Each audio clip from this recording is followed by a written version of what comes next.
Today is Thursday, April 10th, 2025. Severe weather is in the forecast with damaging winds, large hail, and a couple of tornadoes today and into Friday. We're also tracking some heavy rainfall and some snowfall, and looking at the long-range outlook in today's video for the end of April, as some significant severe weather is more likely after the 15th of April. We're going to be walking you through the forecast. So make sure, if you are here, make sure to like the video by first and foremost by giving it a thumbs up. It helps to get this information out to more and more people on YouTube. Share this video with friends, family, and on social media with anybody that you know, and especially subscribe to the channel if you like these accurate, detailed, and reliable weather information right here on YouTube. So let's get into the forecast. Talking about severe weather, we have a level 2 out of 5, a slight risk of severe weather in yellow, covering the Tennessee Valley down into parts of the southeast. This does cover northern Mississippi, northern and central Alabama, down into northern and middle Georgia.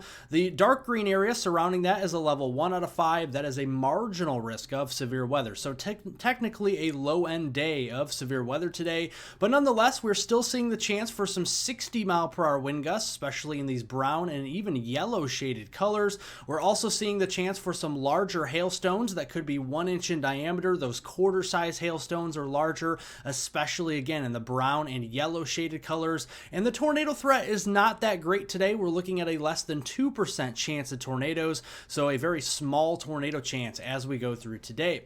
So going into the middle afternoon, we're watching storm initiation back here into the mid-Mississippi Valley, Paducah, Carbondale, into the Boot Heel there of Missouri.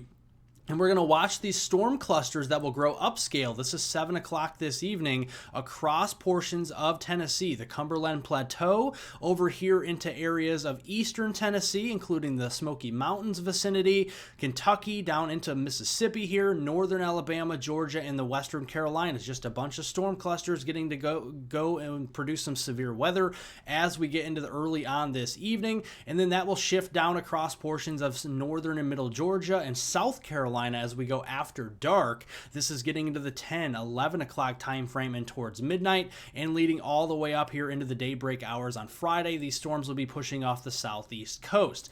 Now, going to the day on Friday, we have a level 1 out of 5 marginal risk of severe weather in the dark green from southeast Virginia into the eastern Carolinas and North Florida. So let's zoom this in. We got Wilmington, North Carolina, the Raleigh area down there into Myrtle Beach, Charleston, Jacksonville, back to Gainesville, Tallahassee, and toward the Big Bend area of Florida. Wind and hail will be the main threats here, but an isolated tornado or waterspout cannot be ruled out as we go through the day on Friday. Here we start the clock at 7 a.m. on Friday morning. Notice we got some showers and storms off the Carolina coast here, some rain showers extending their way back here into eastern Kentucky and West Virginia and Virginia.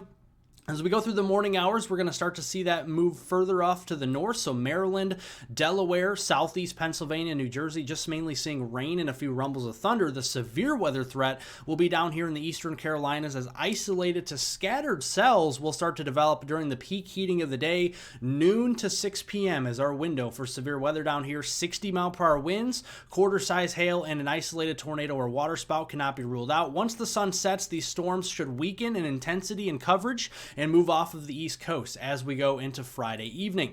Now, going into the weekend, this system's going to spread moisture further north into the mid-Atlantic and the northeast. We could be seeing a mixture of rain and snow across these regions, but also seeing a storm system across the north-central U.S. bringing some rain showers and thunderstorm activity as we go into Sunday. The good news is the severe weather threat with this system, at least on Sunday, is quite low, but we are actually tracking some snowfall with our moisture into portions of the higher elevations of the northeast, into portions of New York State, Massachusetts, Vermont, and New Hampshire. Notice we have a brief window there Saturday where we could see some snowfall, especially in the morning leading up to midday. And then as we warm the surface temperatures, and especially the lower elevations, that's going to give way to rain showers. The higher elevations could hang on to the snow Saturday afternoon, but then as we go through the day on Sunday, notice a lot of that moisture is off the coast, but Cape Cod, Boston, and Providence could still see some rain shower activity, and that could extend up into the Maine coast as well. So be ready for a little bit of a gray weekend with cloud cover and with some precipitation out there. And it will be some snow in some areas, okay? So we could be seeing a few inches of snow from parts of eastern New York State, especially in those higher elevations, western parts of Massachusetts, southern Vermont, southern and central New Hampshire into western Maine, watching out for a few inches of snow there in the higher elevations. In the lower elevations, we're talking about quite a bit of rain that extends back from the northeast and New England coast all the way into the mid-Atlantic, including the Delmarva area. Around 1 to 3 inches worth of rain here. So a soaking rain for the mid-Atlantic. Places like Washington, D.C., Baltimore, Philadelphia, Trenton, all the way to New York City and Long Island, and up into Hartford, we could actually be seeing some pretty heavy rainfall for the weekend.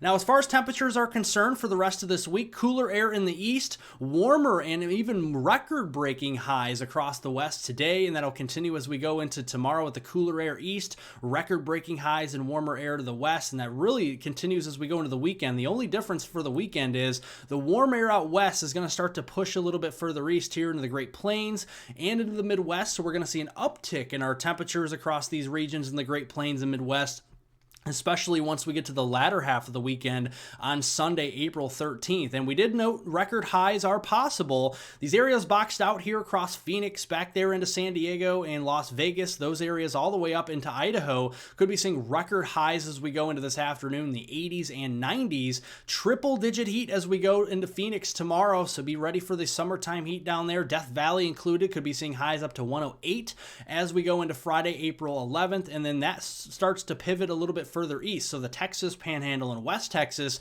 we know these areas are in drought. Dry ground heats up a lot faster. We'll be seeing high temperatures in the 90s all the way up into the Texas Panhandle like Amarillo, into western Kansas, the Front Range of Colorado there east of Denver. And then we could be seeing that extending across portions of Kansas and Oklahoma, Oklahoma City, Lawton, up there toward Wichita, even Kansas City getting into the 80s as we go into Sunday, April 13th. Record highs will be possible to end the weekend. Now, going into next week, this is Monday, April 14th through Friday, April 18th. We got a trough hanging out across the northeast. We got a ridge out west, and typically what a trough brings is cooler temperatures, but also more active weather. So that's what we can expect across the northeast, whereas a ridge is kind of bringing us more suppressed air. So we see a lot more sunshine and warmer temperatures and drier conditions here, and that will remain across the west. But we are going to still see some active weather across the Ohio Valley. Very strong, energetic 500 millibar jet streak is going to be streaking across the Midwest, diving southeast with time Monday afternoon and into Monday evening into the Ohio Valley. And that will couple with some dynamics for severe weather. The Storm Prediction Center already 5 days out in advance saying, hey, severe weather is possible here into Kentucky, southern Indiana, southern and central Ohio, southwest Pennsylvania, and West Virginia, areas like Pittsburgh, Huntington, down to the Charleston area there, Parkersburg, all the way over into portions of Columbus, Cincinnati, Lexington, Richmond, all the way back into the Louisville area. We need to be on the lookout on Monday, April 14th, to start the work week. Damaging winds, large hail, couple tornadoes will be possible, and the dynamics are there. We have enough moisture, 50s and 60 degree dew points, advecting north from the Gulf all the way up into the Ohio Valley, right out ahead of a cold front. The cold front will be the lifting mechanism, and that will sweep through during peak heating there on Monday, and that cold front will give us a little bit of some storm energy. Notice you see the greens and blues here. That's around 1,000 to 1,500 joules per kilogram, and typically for severe weather, especially in April, you want 1,000 joules per kilogram at minimum, and that's exactly what we have in some of these areas into Kentucky, southern Indiana, southern and central Ohio, West Virginia, and even parts of Pennsylvania as well. So going through the morning hours on Monday, all looks dry on Monday, April 14th if you're heading off to work or school. But as you're heading home from work or school, might want to watch out here, maybe have a radar app handy here with your smartphone or tablet or whatever you're using, because we could have some severe weather watches and warnings and potentially even some tornadic thunderstorms across the Ohio region into northern Kentucky, West Virginia, and southwestern Pennsylvania. But once the sun sets, that's when the storm activity starts to dwindle here as we lose the daytime heating, we lose the energy in the atmosphere as we go into Monday. Now, in general, next week, going to be a quiet week for weather. Very dry here across portions of the middle of the country, into the eastern U.S. especially. Unless you're up here in Maine, it's going to be pretty wet. But we need the drier weather, especially with what we just had with significant flash flooding in parts of the Mid-South. But going in general through next week, there's our storm system with our cold front on Monday. Going into Tuesday, got some wet weather across the Northeast. As we mentioned, troughs bring unsettled weather and cooler weather, so we have a snowstorm actually up into Quebec. So our friends to the north and eastern Canada will be dealing with some heavy snowfall as we go into Tuesday and Wednesday. And then another system comes down from Canada with our northwest flow. You can see the blue line, that's our 32-degree line there. And notice we have the potential for more rainfall. And then you can see that continues as we go into the weekend with more of that northwest flow. Maybe a more significant system we're watching in the plains. This could be further north in the plains, up toward the Dakotas as we end next weekend on the 20th. And that'll kind of get our ball rolling on another active weather pattern. Now, going into next week, between now and Sunday, April 20th, it's going to be pretty quiet across the west. Pretty quiet across the central U.S., a little bit more active across the east in tandem with that trough that's bringing more unsettled weather. The heaviest of the moisture will be across Maine up into Quebec as we go into next week in general.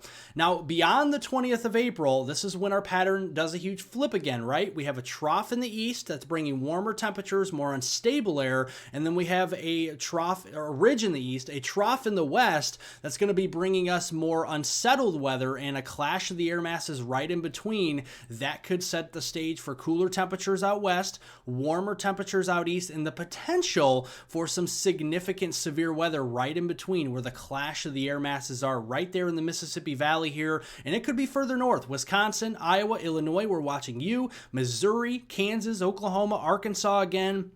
Back into the Lone Star State of Texas, especially East Texas, into Louisiana, Mississippi, and Alabama. Those are the areas we're keeping a very close eye on as we go in towards that third week of April, really April 20th through the 28th timeframe. That is something we're keeping an eye on. Thanks for watching, everybody. Make sure to like, comment, and subscribe, and I will see you all in the next video.